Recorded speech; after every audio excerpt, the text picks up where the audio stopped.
All right. Welcome back to Yoga Insider Podcast. I'm your host, Alex Waycott. And today's episode is about the practical ways that we can build community as yoga teachers. I think that it's human nature to gravitate towards spaces where we really feel like we belong. And over the years, I've noticed both from the inside as a yoga teacher and also from the outside as a yoga student, how integral the community that forms because of yoga is in people's lives. You know, something I've also noticed is that community is formed not only in yoga classes and workshops and events, but also in those liminal spaces. So those connections happen before class, after class. Some of you have probably found yourselves like standing in the parking lot at 9:30 at night, just like talking to someone, having such a great conversation after class. And like, it might be freezing cold, or you're super hungry, or you're like getting eaten by mosquitoes, but like, you're just talking about something that's so interesting or so deep, like, you know, you don't want to leave. And I feel like yoga has a way of like creating those connections that you might not have made otherwise. So in today's podcast, I want to talk about how we as yoga teachers can actively build belonging. And I think that we have a way of building community sometimes without even trying. It's almost like it just comes with the territory. But there are like little things that we can do to make sure that we are creating spaces where people really, really know that they belong. And if you are listening to this podcast, my guess is that you're already doing like a lot of the things that I'm going to talk about. So why does community matter? A common goal that is shared among all the paths of yoga is connection or union.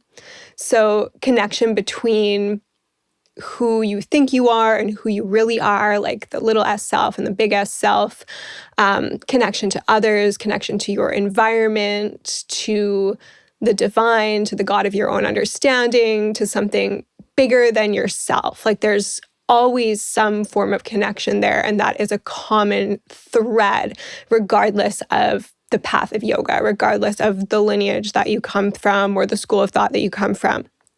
And, you know, classes and workshops create containers for a lot of the personal work that we do in yoga, and they give space for us to have insights and maybe even experience transformation in one sense or another.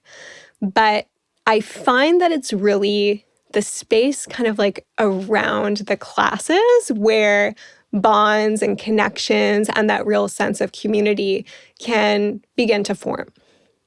And I think it's important to state that we live in an age where things move faster than ever. Feelings of isolation and disconnect are high.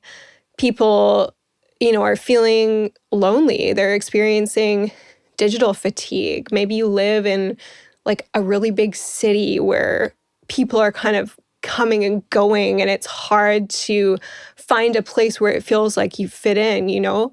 And it's just a challenge for people to make connections either outside of their immediate family or outside of just people they see at work, like their coworkers.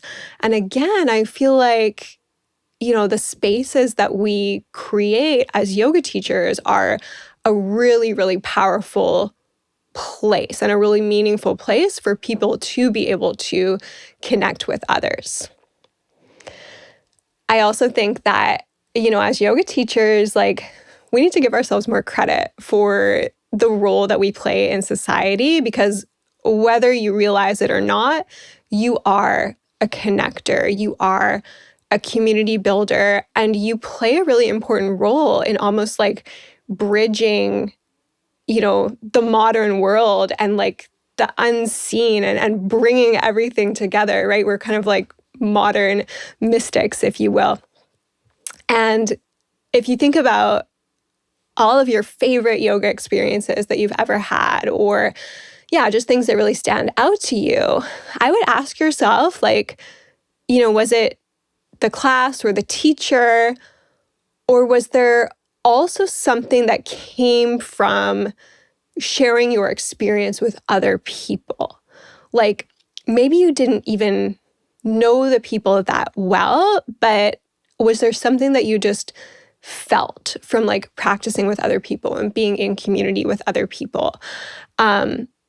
I think the community that's formed through yoga is unique because sometimes it attracts folks who like, maybe they don't want to play a competitive sport, or maybe they're not necessarily looking to be part of a religious group, for example. And I feel like yoga kind of like catches some of those people. And of course, there's also people who play sports and go to yoga, or go to church and go to yoga. Like all of those things can coexist. But it does become a space that like certain people gravitate towards.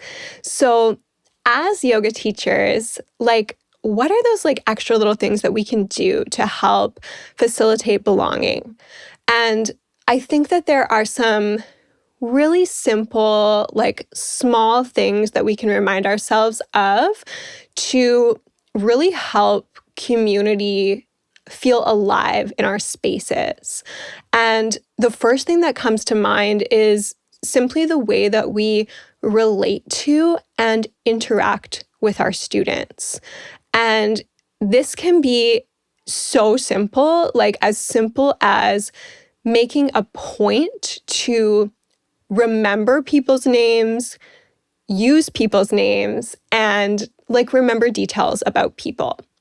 So those little moments of recognition where you're like greeting someone by their name or calling on someone by their name during class can really make people feel seen. Like it really feels good to not just be like an anonymous number on a mat in the back corner, but like a real person who is recognized, right? And it's like, it sounds so simple and so obvious, but it's one of those like tiny little shifts that we can make as yoga teachers, if you're not doing it already, that can make like a really, really big difference in how people feel.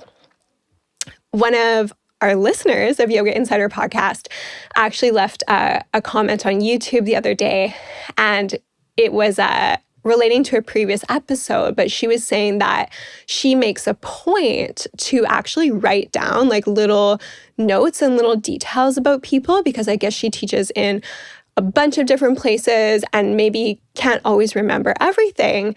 And I just thought that that was like super, super thoughtful. Like I haven't personally done that before, but she's like, yeah, like if someone's going on a trip or something like that, like I make a little note to myself because I want to remember to ask them about it, because like she's genuinely interested in people's lives. And I just think like those little things are just so small and so easy to do, and they make a world of difference. So that's my first suggestion. If you are looking to like actively just create community, create a space where people feel like they belong in your yoga classroom, start by remembering people's names, using their names. And if you don't remember their name, like just kindly ask them to remind you, because I know that some of you who listen teach tons of classes and probably see like hundreds of students every week. So, you do your best.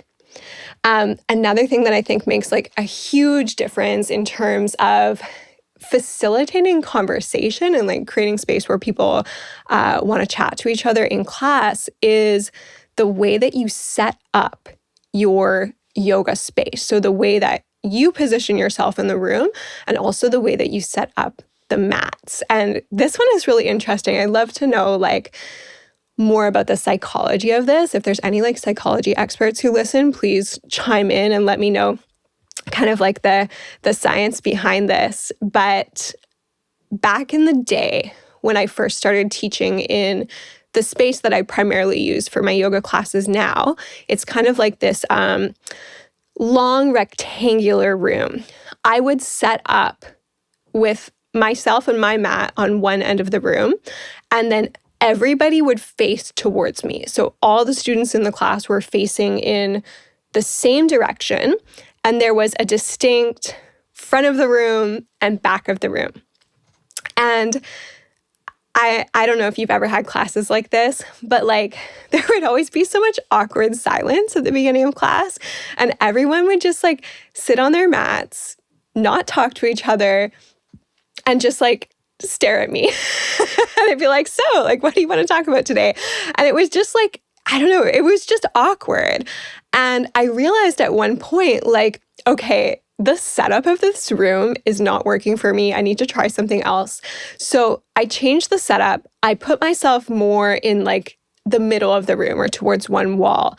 And I set up the class so that everybody was facing inwards. So there isn't like a front of the room and a back of the room. And I remember this was years ago, but as soon as I changed the setup of the room, everybody started talking, and the classes became so chatty in like that 30 minutes before class when everybody's arriving. Everybody was just like talking to each other. There was energy in the room, and it was just like that little shift, right? Where it doesn't feel like, you know, you're at school in a classroom, like sitting there, you know, being quiet, waiting for your teacher. Like it's just, I don't know, it feels more friendly when you set up that way. And earlier this year, I was at a Katona yoga training, and I don't have a ton of experience in like Katona yoga communities, so I don't know if every Katona teacher is like this.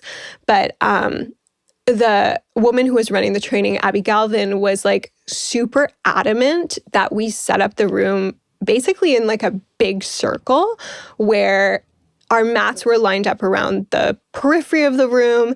She was part of that big circle, and everybody could see each other. So there was no front, there was no back, there was no like hierarchy. And it really created this collegial atmosphere where it's like we were all equal and we were all participating in the practice together. And it was really, really fun. So, you know, one of the things that you can ask yourself, and I know that every space is going to be a little bit different, and some of you just don't have as much control over like the spaces that you teach in as others, but what can you do to really invite conversation among students rather than discourage that?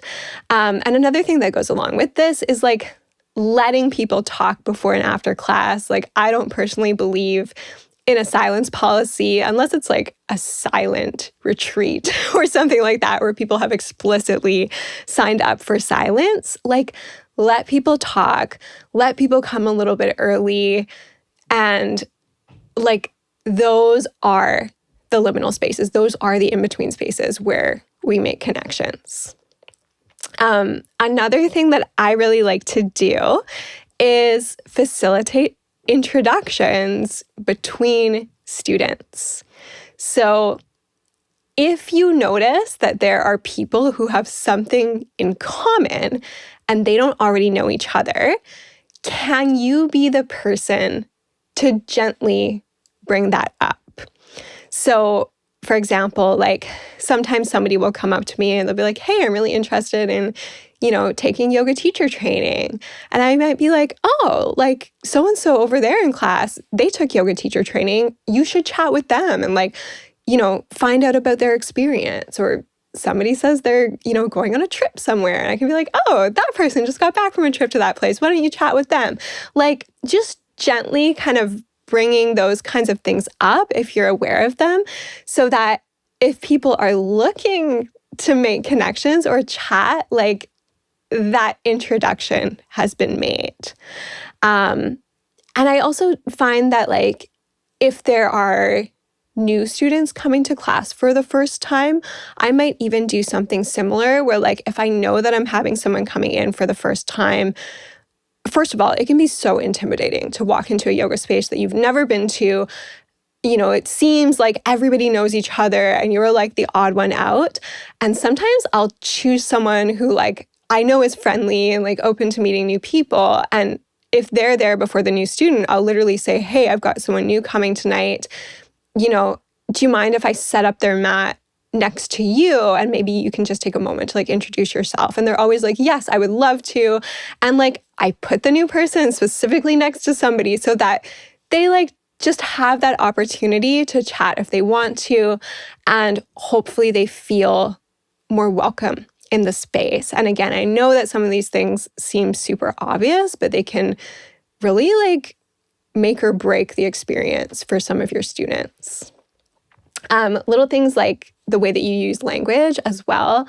So rather than making like I statements all the time, you can try shifting your language a little bit and talking about like we, our, let's, almost like you're a bit of a team in the classroom, even though, everybody's having their individual experience. But those little shifts in language can create a more like collective energy in the classroom as well. And then even the accessibility piece. So like not just physical accessibility, which I'm sure you're all focused on. So like using props, offering different variations of poses, but also like an emotional accessibility that facilitates belonging. And what I mean by that is like, no cliques, no inside jokes, trying to keep conversation open before and after class so that anybody who wants to be part of it can be part of it, right? So it's just like a really open atmosphere because that is going to help people feel like they belong. Yeah. Another thing that, I feel like I'm always saying this, but another thing that is super important is consistency. And community doesn't just form because you ran one event or one class. It's something that is built over time through reliability. And I found that people really do need time to like open up and get to know each other if that's what they're looking to do. And so like the first one, again, this seems obvious, but show up week after week if you can, so that people know where to find you, when to find you, and eventually they'll be able to anchor their schedule around you. My pre-registered classes are, to me, like a long-term offering that helps people almost journey together over time, right? So running classes in a way where it's almost like a course where people are together for like at least a month at a time, does create more opportunities for people to form connections and kind of have that consistency that they can count on. And you might just kind of take a moment to ask yourself, if you're reflecting on this, like, what does consistency look like in my own teaching? What does it look like in terms of my teaching schedule? What does it look like in terms of how I show up energetically? And what can I do to be kind of like a reliable pillar in my community? Because if you are looking to build community, like you need to be consistent, you need to be reliable, and typically you need to show up over and over again in the same place for an extended period of time. I think that consistency lives in the way that you're able to be present with people, the way that you interact with people every class. So like for me, it's a bit of a ritual to like make sure that I say hello to everyone when they walk into the room. It's a ritual for me to try to catch everybody and say thank you to them at the end of class and, tell them to have a good night and like a safe drive home. And like consistency can show up in the atmosphere that you cultivate in your classroom as well. And I think that, again, it makes people feel seen, it makes them feel supported, and it helps to create trust, right? So that they know that you're a teacher that they can rely on. I mentioned before that like those in between moments, those liminal spaces are just really like where the magic happens and where the connection happens.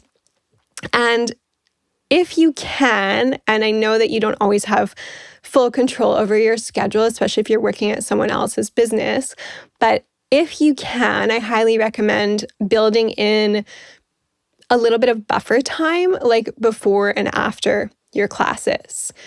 So rather than having classes scheduled super, super close together, and I realize that sometimes that's a business model that exists to, try to get as many people in and out as possible. But if you can leave like a bit of a buffer in between classes, a bit of a buffer like before class and after class, that can, again, just create a really, really nice opportunity for people to actually sit down and chat a little bit and make connections, rather than just like rushing in and then class starts in 5 minutes. And, I always think about this beautiful studio that I used to practice at when I lived in Amsterdam. It's still there. It's called Svaha Yoga. And I think that they have at least 2 locations. I think that they still have 3 locations. Amazing. Like if you ever get the chance to practice there, amazing teachers, amazing community. Sometimes they would just have like tea times where like the teacher would sit around after class and be like, hey, if anybody wants to stay and like go upstairs. The studio had like floors to it, one of their locations. They were basically like, if anybody wants to go upstairs, like to the attic and have tea, it sounds weird, but it wasn't weird.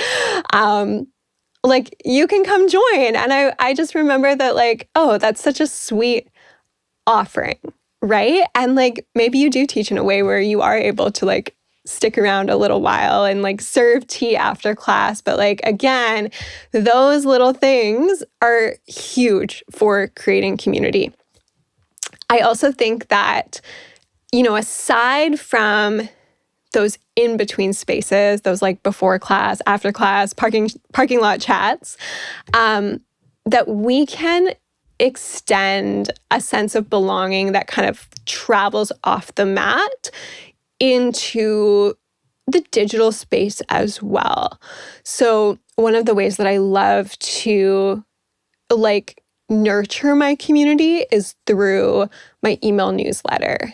And in my email newsletters, I try to share photos. So it could be photos from my own life, maybe something I did that month, photos from a training I ran, a workshop I ran, a retreat I ran, like almost like a little recap of the month. And maybe some of the students like see themselves in the photos. I love to share like playlists that I made during the month that I played in certain classes. And I'll like link the playlist and leave a little note that like, hey, we listened to this playlist, like when we did a practice on this theme, and like, here it is, if you want to listen to it at home. And just kind of like bringing in those things that we did together in real life during the month and then kind of like recapping them in the newsletter, I think is a really, really nice way to just kind of keep that connection to your community off the mat.